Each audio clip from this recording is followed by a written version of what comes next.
According to the United States Surgeon General, we are in a loneliness epidemic. 1 in 4 adults report feeling completely isolated, disconnected, alone. But you chose to cut people off. You looked at your phone, saw their name, and decided, not today, not anymore. And here is what nobody talks about. You do not feel lonely. You do not feel broken. You have never felt more at peace. So when did this start? When did you become the person who walks away and does not look back? You were not always like this. There was a time when you were the reliable one, the friend who picked up at 2 in the morning, the family member who kept the peace, the partner who absorbed everyone's problems like a sponge. You were the one people called when things fell apart, and you answered every single time. You listened to the same complaints, gave the same advice, watched them ignore it and come back anyway, until one day something shifted. You did not pick up the phone, and the world did not end. It actually got quieter. That moment, that was not weakness. Your brain was doing exactly what it was designed to do. Psychologists have a name for this. Dr. Stephen Porges calls it the Polyvagal Theory. Your nervous system has different modes, and one of them is designed specifically for protection. When you have been drained too many times, when people have taken more than they have given, your brain does not wait for permission. It flips a aware switch. It moves you from social engagement mode into what researchers call the dorsal vagal response. In simple terms, shutdown, withdrawal, conservation, not because you are broken, because your nervous system is doing its job, protecting your energy like it is a finite resource, which by the way, it is. But here's the question. Where did your nervous system learn that people were a threat in the first place? For many of us, the answer goes back further than we would like to admit. Maybe you grew up reading the room before you could read books, scanning your parents' face the moment they walked through the door, learning that someone's mood could shift the entire atmosphere of your home. Psychologist Murray Bowen called this pattern emotional cutoff. It's what happens when a child learns that closeness comes with a cost, that love and unpredictability are a package deal. So you adapted. You became the one who could sense tension before anyone spoke, the one who learned that the safest place was often alone. And now, as an adult, that same pattern shows up every time someone gets too close. It's not a flaw. It's a blueprint your younger self drew to survive. But here's where it gets complicated, because there's a real difference between protecting yourself and building walls that keep everyone out. Here's the honest truth. Not all cutting off is created equal. The Centers for Disease Control reports that prolonged social isolation increases your risk of heart disease by 29%, stroke by 32%. It's not just emotional, it's physical.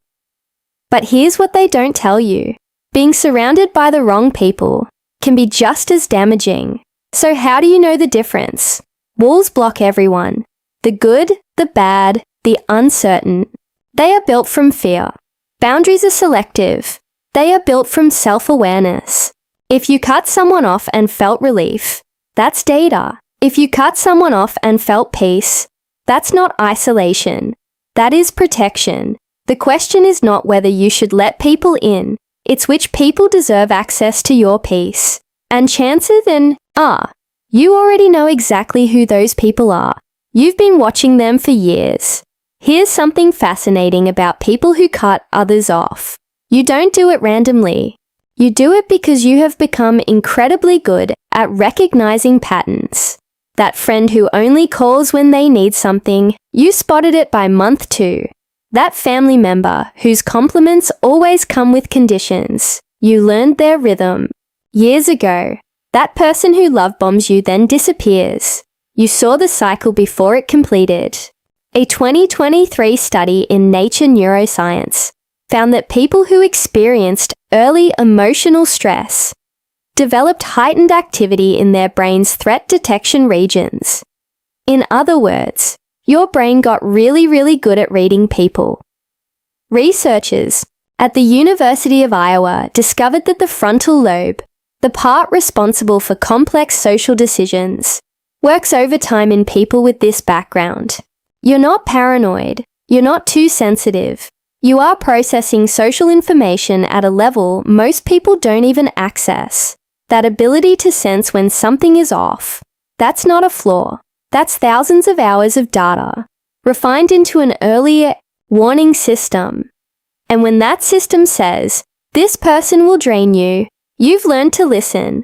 So no, you're not lonely. You're not broken. You're just selective. And there's a word for what you're actually experiencing. Society has a word for people like you.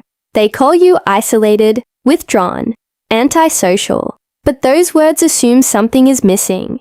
That you're incomplete without constant connection. Here's a different word: solitude. Loneliness is the absence of connection you want. Solitude is the presence of peace you chose. You aren't sitting alone wishing someone would call. You're sitting in your space, finally able to hear yourself think. Your phone is quiet, and that quiet feels like relief, not rejection. The people who don't understand will say you're running away from something, but you know the truth.